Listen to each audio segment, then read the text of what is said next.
بسم اللہ الرحمن الرحیم۔ اچھا، پھر اس کے اندر بڑا ایک خوبصورت اگلا جملہ ہوتا ہے کہ یاد کرو جب تمہارے اوپر اور نیچے سے تم پر چڑھ آئے، جب تمہاری آنکھیں پتھرا گئی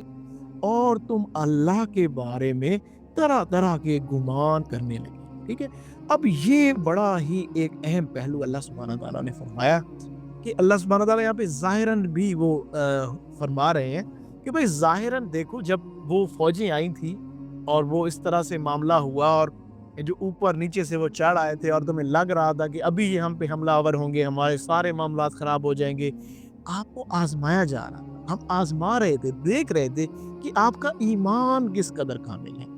تو یہاں پر نا ایک وہ سائیکولوجیکل ایک جو آج کے دور میں جو سائیکالوجی ہے، اس نے جب اس کی جدید ریسرچ ہوئی، اس ریسرچ کے بعد بھی انہوں نے یہی چیز کی کہ جب انسان خوف کی شدت میں آتا ہے، اب ہماری جو سائیکالوجی اس چیز کو پروف کرتی ہے، تو اس خوف کی شدت سے جب انسان کے اوپر بڑا شدت والا خوف طاری ہوتا ہے، تو وہ کیا ہوتا ہے کہ اس کی آنکھیں پھیل جاتی ہیں، کے اندر سے آنکھیں اس کی پھیل جاتی ہیں اور اس کے دل کی دھڑکن تیز ہو جاتی ہے، یعنی کہ دل ہلک ہوا جانا، اس کی دھڑکن تیز ہو جانی، یعنی کہ اس کے انسان کے دماغ میں نا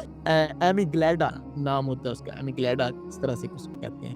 جو کہ نا وہ رسپانس آپ کی باڈی کے اندر نا وہ ایک عجیب سا رسپانس آپ کو جب ایسی خوف کی حالت میں آتے ہیں تو وہ آپ کے اندر ایک عجیب سا رسپانس کریٹ کرتا ہے، یا تو آپ بالکل ڈر کے بدک جائیں گے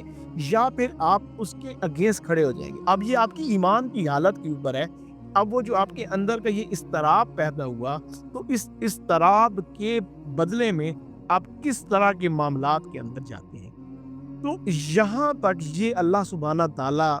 یہ بڑا خوبصورت پیغام دے رہا ہے کہ بھائی دیکھو، یہ سارا معاملہ ہم نے جو لشکر بھیجے تھے، تمہاری مدد کی تھی، ان پہ آندھی بھیجی تھی، اس وقت کو یاد کرو، تم اللہ کے اس احسان کو یاد کرو، اور پھر یہ تمہارے معاملات، اللہ تمہارے سارے عمل کو دیکھ رہا تھا، پھر تمہیں اوپر نیچے ہر جگہ سے آزمایا گیا اور اس آزمائش میں تم اس طرح کی کیفیت کے اندر چلے گئے۔ میں چاہتا ہوں کہ میں آپ کے سامنے اس کی گہرائی والا، اس کا باطنی معنی،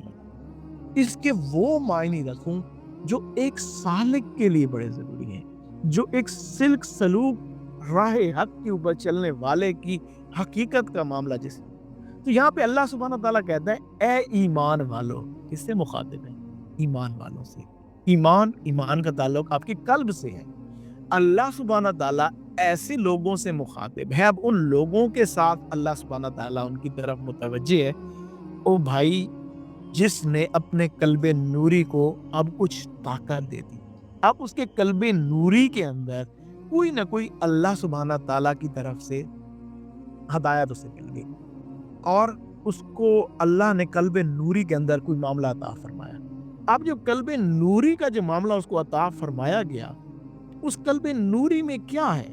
قلب نوری کے اندر اللہ نے اگلے جو الفاظ کہ تم اللہ کا احسان یاد کرو، کہ اب یہ تم نے اپنے قلب کے اندر جو اللہ کا نور سمو لیا، یہ جو تمہیں ذکر اور ان چیزوں سے کوئی نہ کوئی معرفت مل گئی، اب تم انڈرسٹینڈنگ والے بن گئے، اب تمہارے معاملات بہتر ہو گئے،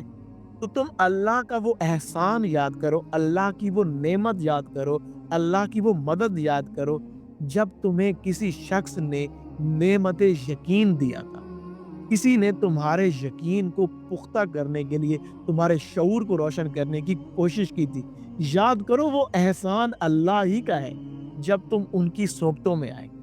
تمہیں نعمت ذکر عطا کی گئی تھی، تمہیں ہمارے ذکر کا طریقہ کار سمجھایا گیا، تمہیں ذکر کرایا گیا تھا، تمہارے اوپر جو معاملات کھولے گئے تھے،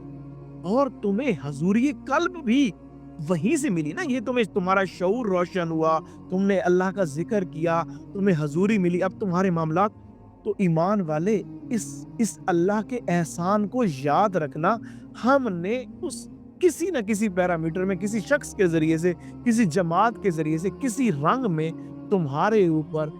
یہ احسان کیا تھا۔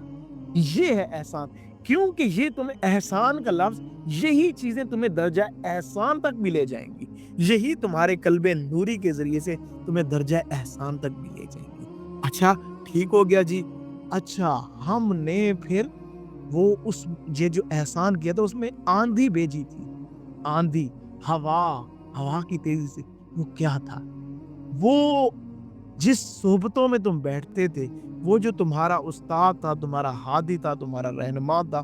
وہ آندھی کی سی تیزی سے اپنی روح کو تمہاری روح کے ساتھ ٹکراتا رہا، تمہاری روح کے اوپر اپنی روح کے ان سیلز کو ٹکراتا رہا، تمہاری ذات کو کوانٹم انٹینگلمنٹ کے اس نے اپنے ذرات کو تمہارے ذرات کے ساتھ ایسا ٹکرایا کہ اس کا جو تعلق میری ذات کے ساتھ پختہ تھا، اس نے تمہارے روح کو بھی انلائٹ کر دیا، اس نے تمہاری روح کے معاملات کو بھی بہتر کر دیا۔ کیوں؟ اس کی ڈیوٹی ہی یہی تھی، اس کو ہم نے اسی لیے اس منصب پہ بٹھایا تھا کہ وہ اپنی روح کی طاقت کے ذریعے سے تمہاری روح کی پرواز درست کرے۔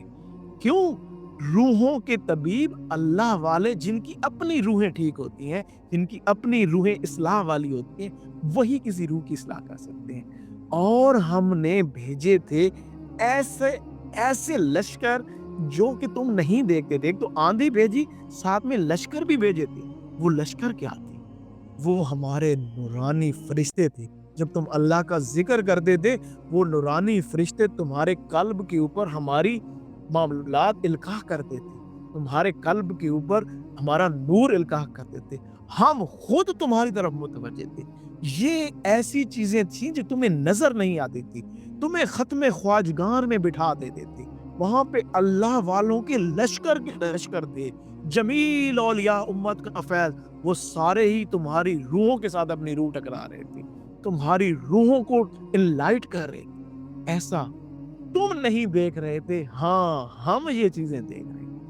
ہاں ہم یہ معاملات دیکھ رہے تھے۔ اے ایمان والو، یہ ساری چیزیں یاد کر لو، یہ تمہیں سمجھ ہونی چاہیے، ان چیزوں کی تمہیں انڈرسٹینڈنگ ہونی چاہیے۔ اچھا، انڈرسٹینڈنگ ہو گئی، اب اگلی بات بھی سنو۔ اب تمہارا قلب نوری بہتر ہے، اب تم قلب نوری میں اعلیٰ معاملات کی طرف جا رہے ہو، لیکن یاد رکھو اس سے اگلا ایک معاملہ آنا ہے، ابھی ایک معاملہ آنا ہے۔ ابھی تمہاری ذات، ابھی تم جس راہ پہ چلے ہو،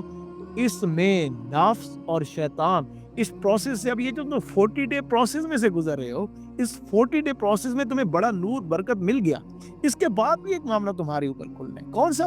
معاملہ کھلنا ہے تمہارے اوپر؟ کہ نفس اور شیطان تمہارے اوپر سے، نفس اور شیطان آئیں گے، نیچے سے دنیا کی محبت آئے گی، یہ دونوں مل کر تمہارے اوپر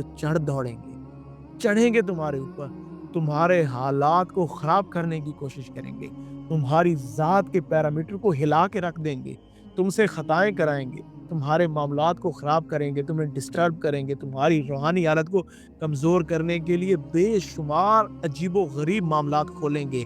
دنیا بھاگ کے تمہارے سامنے آزمائش بن کے آئے گی۔ مرد ہو تو عورت کی آزمائش تم پہ آئے گی، عورت ہو تو مرد کی صورت میں آزمائش آئے گی، مرد ہو سکتا ہے روپے پیسے کی تمہارے اوپر آزمائش آ جائے، تمہارے اوپر شہوتیں آئیں گی، تمہارے اندر کی شہوتیں ٹھاٹھے مار کے باہر آئیں گی، غصے باہر آئیں گے، حسد کینے بغض باہر آئیں گے، سمجھانے والے استاد کے اگینسٹ تمہارے ذہن میں گمان آئیں گے، تمہارے اندر وسوسات آئیں گے، عجیب و غریب کنڈیشن میں سے گزرو گے۔ یہ فنائیت ہوتی ہے، تمہارے قلب کو آگ سے گزارا جائے گا۔ ان لمحوں میں تم یہ سمجھو گے، یار میں تو پہلے کی زندگی میں ٹھیک تھا، یہ میری زندگی میں ہو کیا گیا ہے۔ اس لمحوں میں سے گزرنا ایسا ہی ہوتا ہے کہ انسان سوچتا ہے میں سوئی کے ناکے میں سے تو گزر جاؤں گا، اس کیفیت میں سے گزرنا مشکل ہے۔ اللہ تعالیٰ فرماتا ہے ان لمحوں میں تمہاری آنکھیں پھیل جاتی ہیں، تمہارے دل دہل جاتے ہیں، تم ڈر جاتے ہو، ایسی قبض کی کیفیت آ جاتی ہے، ایسے معاملات تمہاری ذات پر آ جائیں گے۔ تو یار خیال رکھنا، دیکھو ہم یہ جس چیز سے تمہیں لائے ہیں، یہ جو تمہاری ٹریننگ کی تھی، انہی لمحوں کے لیے تو تمہاری ٹریننگ کی تھی کہ گھبرانا مت، بار بار پلٹنا۔ ہاں یاد رکھنا، ہمارے متعلق تمہیں عجیب و غریب گمان آئیں گے، ہماری ذات کے متعلق، جہاں سے تمہیں ہمارا نور ملا، جہاں سے ہماری برکت ملی، جس صحبت سے تم نے یہ سب کچھ پایا، اس جگہ کے متعلق بھی تمہیں گمان آئیں گے۔ لیکن یار گمان غلط نہ کرنا، اپنے معاملات کو ڈسٹرب نہ کرنا، یہ کیفیات آتی جاتی رہتی ہیں۔ اپنے آپ کو دیکھو، ہم آپ کو پہلے سے آگاہ کریں۔ دیکھو نا قرآن کریم کی کیا خوبصورتی ہے کہ ایمان والوں کو پہلے سے ہی آگاہ کر دیا جاتا ہے کہ جس راہ پہ چل رہے ہو، اس میں کہیں نہ کہیں تمہیں قلبی طور پر بھی آزمایا جاتا ہے، تمہاری کیفیات سے، تمہارے معاملات سے، ان چیزوں سے۔ اللہ سبحانہ تعالیٰ میں اس خوبصورت معاملے کی سمجھ دے۔ آج آپ کے سامنے